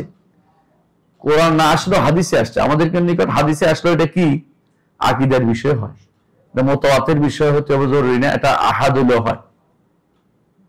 অনেক মাসালা আছে হাদিসের মধ্যে যেগুলো আহাদ, তারপরেও সেটা কি একক হাদিস, তারপরেও সেটা কি, সেটা আকীদার একটা অংশ। কামতারা হাদিস, যেমন কামতারা বুঝেন, যেমন ফুলসিরাত পার হয়ে যে সামনে আটকা পড়বে,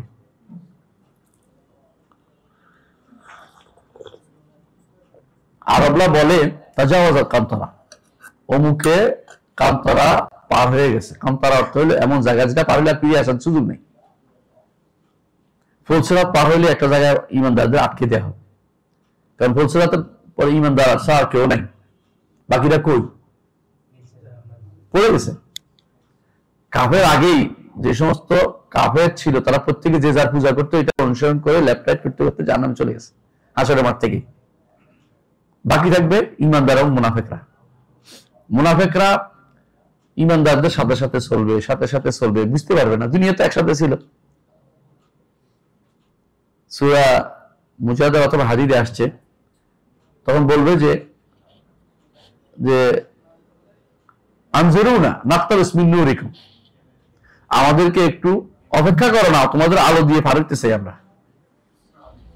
মানে আলো, ইমানদারদের তো আলো হবে, তাদের সবচেয়ে কম আলো হবে ওই ব্যক্তি যার বুড়ি আঙ্গুলের মধ্যে আলোটা থাকবে, বুড়ি আঙ্গুল, পায়ের বুড়ি আঙ্গুলের মধ্যে। আর সবচেয়ে বেশি আলো হলে আল্লাহুম্মা আযিম লি নূরা, আল্লাহুম্মা আযিম লি নূরা। সকালবেলা যখন মসজিদে যান সালাতের জন্য, তখন একটা দোয়া আছে, কে কে পারেন মুখস্থ এটা? আল্লাহুম্মা ফি নূরিন, কয়টা আছে? 25টা আছে, 25টা। সকালবেলা 25টা নূর চান, দুনিয়ার জন্য চান, আখিরাতের জন্য চান। অর্থাৎ আপনাকে নূর দেন, এটা আপনি চাচ্ছেন, এই নূর আপনার বন্টন করা হবে।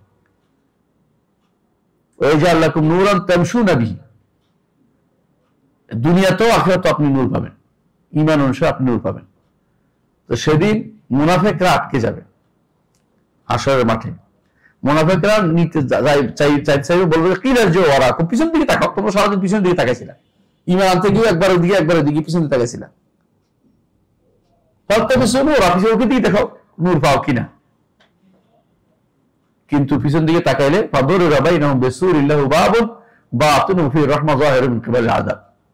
দরজা আটকে দেওয়া হবে, এদিকে শান্তি ওদিকে অশান্তি, এবং সেটা পড়ে যাবে, তারা পার হইতে পারবে না। এর আগে হাশরের মাঠে আল্লাহ তাআলা আসবেন তাদের কাছে। আল্লাহ আসবেন কিনা? আসবেন, ঈমানদারের ঈমান রাখে। তথাকথিত হুজুররা এটা ঈমান রাখে না, আল্লাহ আসবেন, আল্লাহর রহমত আসবে, নাউযুবিল্লাহ। আমরা বলি আল্লাহ আসবেন, এসে কি করে ঈমান পরীক্ষা করবেন। তিনি বলবেন যে আমি তোমাদের রব, বলবেন আমাদের রবকে আমরা চিনি কিভাবে? তার পিণ্ডলীর মধ্যেও আমরা তাকে চিনতে পারবো। আল্লাহ তাআলা তার সাপ উন্মুক্ত করবেন, কুণ্ডলী উন্মুক্ত করবেন এবং তাকে দেখে সিজদা করে যাবে কারা? ঈমানদার। মুনাফিক কি করবে? গরুর শিংয়ের মতো হয়ে যাবে তার পিঠ, সে সিজদা করতে পারবে না। এরপর আল্লাহ বলবেন যে তোমরা জান্নাতে যাও, যাওয়ার পথে আটকে যাবে কিসে? ফুলসেরাতে। ফুলসেরাতে কেটে কেটে পড়ে যাবে। যারা ঈমান আনবে তারা ভালো, তারা পার হয়ে যেতে পারবে। আর অনেকে আছে হাত পা কেটে কুটে কোনো রকম পারিছে, আর কেউ আছে পড়ে যাবে নিচে, তাদের জন্য সুপারিশ হবে। আল্লাহর অনুমতি পরে সুপারিশ হবে প্রত্যেকটা। রাসূলুল্লাহ সাল্লাল্লাহু আলাইহি ওয়াসাল্লাম সেদিন 8 প্রকারের সুপারিশ করবেন।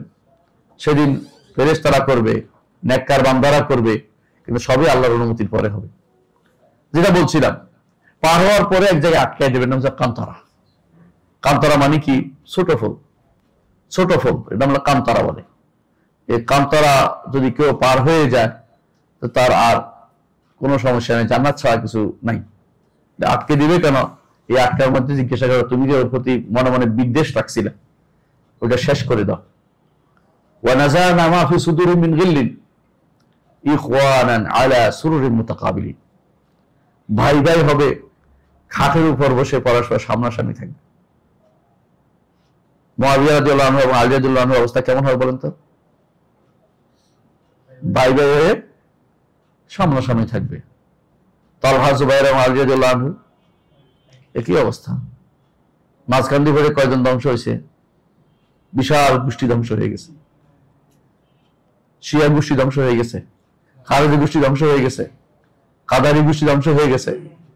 মানে এদের নিয়ে টানাটানি করে ক্ষতি হয়ে গেছে। ওরা কিন্তু আবার ওনারা কিন্তু ঠিকই আছে। গ্রামাঞ্চলে দেখবেন মাঝে মধ্যে দুই পরিবারের 2 বাচ্চা নিয়ে ঝগড়া হয়। ঝগড়া হইতে হইতে উপরে খানা খুনাখুনি হয়ে গেছে, আসে দেখা যায় 2 বাচ্চা আবার খেলতেছে বসে বসে। ওদের অন্তরটা তো কুলুব উত্তয়িব। জান্নাতে যারা যাবে তাদের অন্তর হবে তার কুলুব উত্তয়িব, পাখির অন্তরের মতো নরম সরম।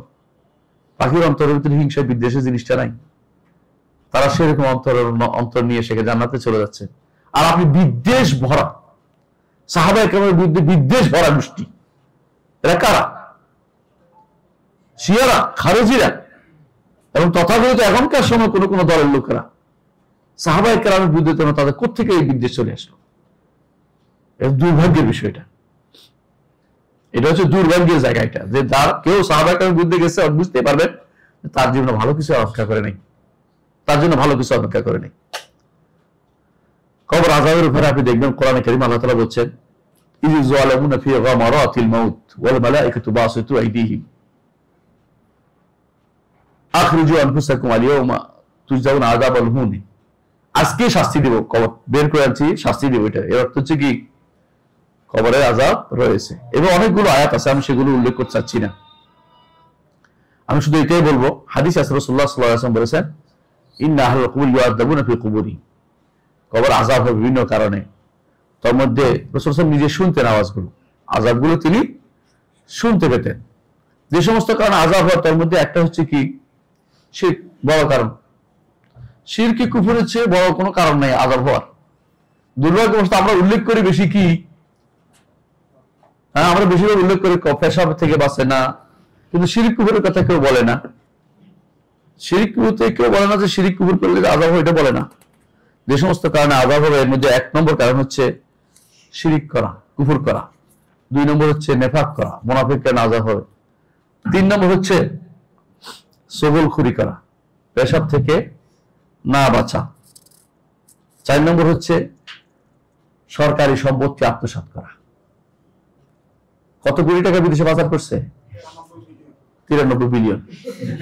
যারা পাচার করছে ওদেরকে জিজ্ঞাসা করতে হবে আপনারা কি মনে করছেন কবর আযাব থেকে বেঁচে যাবে?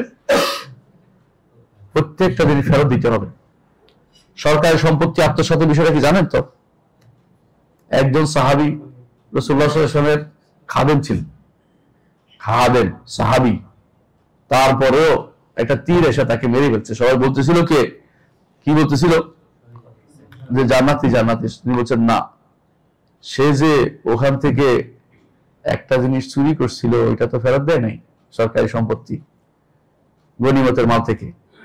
আরেকখানে আসছে, আরেক বর্ণনায় আসছে সে যে তাকে পাঠাইছিলাম যাকাত নিয়ে আসতে, জাকাত আইনা মেরে দিছে, এইটার জন্য তার আযাব হচ্ছে। বুঝছেন কথাটা? বোঝা গেল যে কবর আযাব কিন্তু মারাত্মক জিনিস, সাহাবায়ে কেরাম কেউ ছাড়ে নাই। কারো কারো কোনো সাহাবীকেও ছাড়ছে না। কারণ যে সাহাবী মারা গেছে পেশাবের জন্য, খেয়াল করছেন না, পেশাবের জন্য, খুবুলের জন্য, যে দুই সাহাবী আযাব হচ্ছিল, ওনারা কি সাহাবী ছিলেন না? যদি সাহাবী না থাকতো রাসূলকে বলতেন না ওমা আযাবানি ফি কাবীরি, বড় কিছুর কারণে তার আযাব হচ্ছে না, এটা বলতেন না। বুঝলেন না? বড় কিছুর কারণে আযাব হচ্ছে না এটা বলতেছে, অর্থাৎ কুফর শিরকের কিন্তু আযাব হচ্ছে না, অর্থাৎ তারা সাহাবী। কিন্তু তবে রাসূলুল্লাহ সাল্লাল্লাহু আলাইহি ওয়াসাল্লাম দোয়ার কারণে পরবর্তীতে আল্লাহ তাআলা বলেছে ইউখাফফু আনহুম, তাদেরকে আল্লাহ হালকা করে দিবেন। কিন্তু ঘটনা তো জায়গাটা ঘটে গেছে। 5 নম্বর হচ্ছে কারো যদি কোনো কাপড় টাকনুর নিচে যায় আযাব হবে। কি বলছে সাইয়্যিদুল খালক বলেছেন, মা আসফালা মিনাল কাবাইনি ফা ফিন্নার, দুই টাকনুর নিচে যা যাবে তা জাহান্নামে যাবে। এটা কিভাবে গেল? কেউ কেউ বলে যে আমি যদি কোনো মোজার নিচে পরাই দেই, মোজার এইসব সালাকি করলে চলবে না, এসব চলবে না। এসব কিছু মানুষের অন্তরের মধ্যে হাওয়া ঢুকছে, হাওয়া বুঝেন, প্রবৃত্তি, সে নিজের মন মতো ব্যাখ্যা করতেছে। ওদিন কুষ্টিয়াতে আলোচনা হচ্ছিল, আমাদের একটা একজন বলতেছিল, একজন জবাব দেন, আমি বক্তৃতা চালিয়ে যাই, না বন্ধ করেন না। আজানের সময় কোনো বক্তৃতা চলে না, আজান শুনলে জবাব দিতে হবে আপনাকে, কথা বলছেন কিনা? আজানের সময় শোরগোল মাচাইলে, শোরগোল চিল্লাইলে এটা আল্লাহ তাআলার কথার বিরুদ্ধে সরাসরি। আপনাকে চুপ থাকতে হবে, আপনি চুপ করে বসে থাকেন, আজান শেষ হলে আপনি তারপরে জবাব দিবেন। রাসূলুল্লাহ সাল্লাল্লাহু আলাইহি ওয়াসাল্লাম আমাদেরকে আজানের জবাব দিতে বলেছে। এটা হারিয়ে যাবে, কিন্তু আপনার বক্তৃতা হারিয়ে যাবে না। যেই সুন্নাহ যখন, সেই সুন্নাহ তখন আদায় করতে হয়, অন্য সময় আদায় করতে হয় না। বুঝছেন কিনা? আপনি মসজিদে ঢুকছেন, আজান দিচ্ছে, 2 রাকাত নামাজ পড়বেন, কোনটা আগে করবেন? আজানের জবাব আগে দিবেন, 2 রাকাত পরে পড়বেন। কারণ এটা নষ্ট, এটা শেষ হয়ে যাবে, এটা শেষ হয়ে যাবে। এটা আমরা আজান শুনতে পাচ্ছি, কিন্তু আমাদের এখানে আজান হবে তো, এই জন্য আমরা অপেক্ষা করছি, আমরা এখানে আজান দিব আমরা ইনশাআল্লাহ। যেটা বললাম, অবশ্যই আপনাকে কি করতে হবে? কোনো হিলাবাজি না করে টাকনুর উপরে কাপড় রাখতে হবে। হিলাবাজি করা যাবে না, টাকনুর উপরে কাপড় রাখতেই হবে যে কোনো মূল্যে। প্রত্যেকটি মানুষ ইমানদার দায়িত্ব এটা, এটা পুরুষের জন্য, নারীর জন্য না। নারীর জন্য আমাদের দুর্ভাগ্য, দেখি যে না পুরুষ কি করছে, মাটিতে শেষ রাখছে, আর নারী একেবারে টাকনুর উপরে আর একটু উপরে উঠে রাখছে, খালি পায়ে হাঁটতেছে, সে উল্টে দিল, ফেতরাত উল্টে দিল। অথচ এটার কারণে পুরুষ কি হবে? আযাব প্রাপ্ত হবে। রাসূলুল্লাহ সাল্লাল্লাহু আলাইহি ওয়াসাল্লাম বলেছেন, একজন মানুষ তার বেশিরভাগই যারা অহংকারী তারাই পারে এটা করে। অহংকার সেটার নাম, যেটা হক জানা পরে না নয় অহংকার, যে করে নিবে না সে অহংকারী। রাসূলের হাদিস যেহেতু রাসূলুল্লাহ সাল্লাল্লাহু আলাইহি ওয়াসাল্লাম কি বলেছেন, যে এমন এক ব্যক্তি, যে ব্যক্তি তার লুঙ্গিটাকে টেনে টেনে চলছিল অহংকার বশত, সে তাকে নিচের দিকে ডুবে গেছে, কিয়ামত পর্যন্ত নিচের দিকে ডুবতে থাকবে, সে তার শাস্তি এটা হতে থাকতেছে। আর কবরে গিয়ার পরে কি হবে সেটা বলেন নাই। 6 নম্বর হচ্ছে কবরে ঋণের কারণে আযাব হয়। ঋণ রেখে মারা গেলে ঋণ দিতে হবে, অথবা দায়িত্ব দিতে হবে কাউকে। দয়া করে আপনার ওসিয়ত নামার ভিতরে ঋণ কিভাবে পরিশোধ বলে দেবেন। হয় ব্যক্তি মাফ করে দিবেন, নইলে আপনারা কেউ দায়িত্ব নিবেন, সন্তানরা, আত্মীয়রা, নইলে ব্যক্তি কিন্তু কবরে আযাব প্রাপ্ত হবে, এটা আপনারা জানেন ভালো করে। 7টা হচ্ছে আল্লাহর কিতাবকে দূরে সরিয়ে ঘুমিয়ে থাকা। আপনারা ওইটা পড়েছেন, রাসূলুল্লাহ সাল্লাল্লাহু আলাইহি ওয়াসাল্লাম বলেছেন, এক রাত্রিতে মনে আছে আমাকে দুজনে নিয়ে গেল, আমি দেখলাম যে পাথর মারে তাকে দূরে সরে, আবার সে ফিরে আসছে, আবার পাথর মারা হচ্ছে। বলছে কেন তার মাথায় এরকম করা হচ্ছে? তখন বললো যে ব্যক্তি কোরআন জানছে, কোরআন ছেড়ে দিয়ে ভুলে গেছে, এবং সে ফরজ সালাত থেকে ঘুমিয়ে থাকে। ফরজ সালাত থেকে ঘুমিয়ে থাকলে এই আযাব হয়। যখনই উঠবেন, যদি কোনো উঠতে না পারেন, তবে ইস্তেগফার করে আল্লাহর কাছে কান্নাকাটি করে নামাজ পড়ে ফেলবেন, আগে সালাত আদায় করবেন, তারপর কান্নাকাটি করা শুরু করবেন। কিন্তু এটা বলবেন না যে একদিন তো গেছে যাক, আরেকদিনও যাক, এরকম করবেন না। কারণ মানুষ ঘুম আসেই, মানুষের ঘুম আসতেই পারে, অনেক চেষ্টার পরে অনেকে উঠতে পারে না। এভাবে হতাশ হওয়ার কোনো কারণ নেই, আল্লাহর কাছে শুধুমাত্র আশ্রয় চাইতে হবে। 8 নম্বর হচ্ছে মিথ্যাবাদী। এমন মিথ্যা ছড়ায়, ছেলে তার মাকে মারি ফেলছে, এরপর দেখা গেল মিথ্যা একদম সারা দুনিয়া হয়ে গেল। এটার ব্যাপারে রাসূলুল্লাহ সাল্লাল্লাহু আলাইহি ওয়াসাল্লাম বলেছে যে ওই ব্যক্তি যখন তার এখানে কাটা ছোট লাগাম কাটা হচ্ছে, জিজ্ঞেস করে কেন এটা হচ্ছে, বলে এই ব্যক্তি একটা মিথ্যা কথা সারা দুনিয়া ছড়াই পড়ে, এই জন্য তারা এইভাবে শাস্তি হয়ে থাকবে।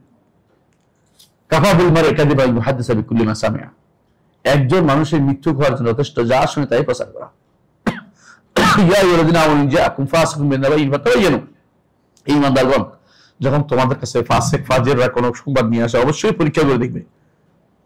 ফাসিক ফাজের অর্থ হচ্ছে যে ফাসিক ফাজের যে না হয় তার কথা শুনতে হবে, এই জন্য হাদিস একজন বললো সেটা শুনতে হবে। 9 নম্বর হচ্ছে বেবিচার। বেবিচার তো ভরে গেছে, বেবিচার এখন এত ভরে গেছে, বেবিচার কিছুই না। আপনাদের দেশের আইনি কি বলে জানেন? হ্যাঁ, যদি দুইজনে সম্মতিতে করা হয় সেটা আর বেবিচার না। নাউজুবিল্লাহ, এটা কিন্তু আইনে আপনাদের আইন, অথচ এটাই তো বেবিচার। অসম্মত করা হলে তো বলাৎকার, সেই হুকুম তো আলাদা। সেটার জন্য তাকে হারাবার শাস্তি মৃত্যুদণ্ড দেওয়া যায়, কারণ সে ফাসাদ সৃষ্টি করে দুনিয়ার বুকে। আর যদি সম্মতিতে করা হয় তখনই তার বিবাহিত হলে মৃত্যুদণ্ড, আর অবিবাহিত হলে 100 বেত্রাঘাত, এবং তাকে এক বছরের জেল এবং সশ্রম কারাদণ্ড দেওয়াও জরুরি তার জন্য। এটাই তো শরীয়তের বিধান। এগুলি আমাদের সংবিধানে থাকা উচিত না। আপনারা যারা এখন সংবিধানের মতামত নেওয়া হচ্ছে, চুক্তি মেরে বসে থাকলে হবে না, প্রত্যেকে মতামত দিবেন ওখানে ঢুকে যে কি করা দরকার। আপনাদের কাছে যেখানে দেখবেন যে সংবিধান পড়ে দেখবেন যেখানে সমস্যা, ওইখানে জায়গাটা ইন্ডিকেট করে দিবেন যে ওই জায়গা বদলাই ফেলেন অথবা ওই জায়গাটা করে ফেলেন। আপনাদের দায়িত্ব, করবেন না কেন? অন্য সব তো করতে পারেন, ভবিষ্যৎ প্রজন্মের জন্য ভালো কিছু দিয়ে চেষ্টা করবেন না, অবশ্যই করবেন। 10 নম্বর হচ্ছে সুদ খাইলে যে গুনাহ, পাইছেন তো, কবর আযাব হবে। ওই হাদিসে আসলে রাসূলুল্লাহ সাল্লাল্লাহু আলাইহি ওয়াসাল্লাম বলেছেন, ওই যে ব্যক্তি কি করছে, মুখ হা করে আর মুখের মধ্যে পাথর একটা ঢুকিয়ে দেয়, এই ব্যক্তি পাথর দিচ্ছে তার মুখে। খাবার না, পাথর খেতে পারে? এর অর্থ হচ্ছে সে সুদ খাইছে, এই জন্য তাই অবস্থা। এটাও হাদিসে এসেছে যে কবর আযাবের একটি কারণ। 10 নম্বর। 11 নম্বর হচ্ছে রমজানের রোজা, বিনা কারণে রমজান রোজা ভাঙে, এটাও আসছে হাদিসে। 12 নম্বর হচ্ছে যে ব্যক্তি সন্তানকে, যে নারী সন্তানকে দুধ দেয় না, মুখে দুধ ইচ্ছা করে খাওয়ায়নি, এই কারণে সন্তান ক্ষতিগ্রস্ত হয়েছে, আল্লাহ তাআলা তার ওই নারীকে এই জন্য কবরের শাস্তি দিবেন। 13 নম্বর হচ্ছে কেউ যদি কোনো হাইওয়ান, জীব জন্তুকে বেঁধে মারে, নড়তে পারে না, সরতে পারে না, ফিরে পারছে, বিড়াল বলে না আপনারা, বিড়ালকে অনেকে মেরে রাখে, খাইতেও পারে না। রাসূলুল্লাহ সাল্লাল্লাহু আলাইহি ওয়াসাল্লাম হাদিসে আসছে না যে ওই লোকের আযাব হচ্ছে, আপনারা জানেন এটা। 14 নম্বর হচ্ছে যারা এমন কথা বলে যা সে করে না এবং নিয়তে আছে তার, এটা অনেকে নিয়ত আছে, বলে যে বলতে বলতে আমিও করা শুরু করবো, তাহলে জায়েজ আছে, এটা শরীয়তের বিধান। অনেকে এটা মনে রাখবেন, অনেকে বলতে আমি তো করি না, বলবো না, বলবেন আপনি, এমন হতে পারে আপনি করবেন, কিন্তু আগে থেকে নিয়ত করে রাখছেন যে মানুষকে শোনাই দেবো, সুন্দর স্বর দিয়া মানুষকে পাগল করে দিব। হুজুর যেগুলি আছে এখন নিজে জীবনেও করে না, ওদেরকে নামাজে পাওয়া যায় না, দেখা যাবে জমাতে নাই, ওদের ঘরে ভয়াবহ, তাদের শাস্তির কারণ হবে এটা। রাসূলুল্লাহ সাল্লাল্লাহু আলাইহি ওয়াসাল্লাম হাদিসে সেটা স্পষ্ট আসছে, ওতে তিনি নিজে ওই যেদিন তাকে নেওয়া হয়েছিল, দেখা গেছে কি তারা খোতাবা উম্মাহ, তার উম্মতের মধ্যে খতিব যারা, তাদেরকে শাস্তি দেওয়া হচ্ছিল। 15 নম্বর হচ্ছে নিয়াহা, আমি শেষ করে দিচ্ছি ইনশাআল্লাহ। নিয়াহা, বিলাপ করে কাঁদা, আর বিলাপের কাঁদার অনেক সুরত নতুন বেরোয়েছে, এটা কি নতুন? বিলাপ করে কাঁদা হলো মেজবানি খাওয়া, আরো কত আছে বিলাপের কাঁদা, একদম অমুক এটা মারা গেছে ফেসবুক পত্রিকা দিতে হবে, পত্রিকা দেওয়ার কি দরকার? এটা দেওয়ার উদ্দেশ্য আছে না? কোন রকম দাদা মরে গেছে, বাপ মরে গেছে, টাকা টুকা পাওয়ার সুবিধা হয়েছে, এটা বোঝানো। 16 নম্বর হচ্ছে চুরি করলেও কবর আযাব হয়, এটা হাদিসে আছে। কোন ওই ব্যক্তি কি করতো, বা আংটা নিয়ে হাঁটতো, মানুষের বাজারে কাশ করে কিছু একটা কাপড় সব টেনে নিয়ে রাখতো, হাদিসে বলছেন আপনারা, সেই ব্যক্তি, এটার জন্য তার জন্য কি হচ্ছে, শাস্তি হচ্ছে। বলতে পারেন কবর আযাব হচ্ছে, শাস্তি হচ্ছে, আপনারা শুনেছেন কবর আযাব হয়। ওই আমর ইবনে লুহাই আল খুজাই, সে শিরক চালু করেছিল মক্কাতে, এই জন্য তার পেটের নাড়িগুলি সহ জাহান্নামে ঘুরতেছে, কষ্ট পাচ্ছে, জাহান্নামীরা কষ্ট পাচ্ছে। 17 নম্বর হচ্ছে আল্লাহর দিন থেকে বিমুখ থাকা। আল্লাহর দিন থেকে বিমুখ থাকলে সেও কবরে শাস্তি পাবে। আল্লাহর দিন থেকে বিমুখ থাকার অর্থ কি? দিন পড়বো না, পড়তে দিব না, দিন পড়ার প্রতিটি দিন বন্ধ করে দিব। কেউ মাদ্রাসা করলে অনুমতি লাগবে, ওয়াজ করলে অনুমতি লাগবে, কথা বললে অনুমতি লাগবে। পাইছোটা কি তুমি? তুমি কি আল্লাহ হয়ে গেছো? তুমি আল্লাহর চেয়ে বেশি দাবি করতে পারো? মানুষকে কখন তুমি দাস বানাইলে? মানুষ তো স্বাধীন ছিল।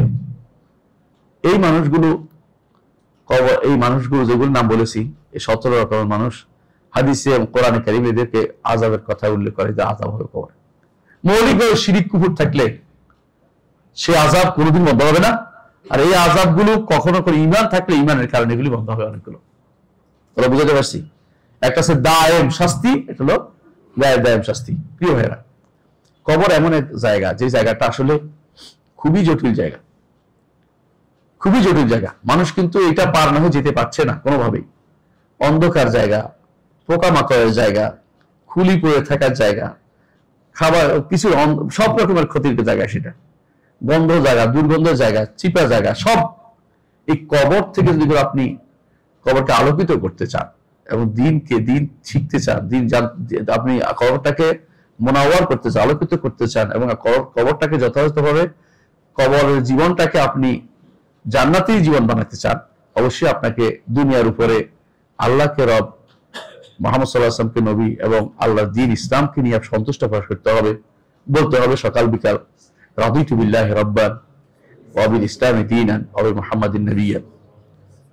আল্লাহ আমাদের কবুল করুন এবং আমাদেরকে দ্বীনের উপর সুপ্রতিষ্ঠিত রাখুন। সুবহানাকাল্লাহু ওয়া বিহামদিকা আশহাদু আল্লা ইলাহা ইল্লা আনতা আস্তাগফিরুকা ওয়া আতুবু ইলাইক। আসসালামু আলাইকুম ওয়া রাহমাতুল্লাহি ওয়া বারাকাতুহু।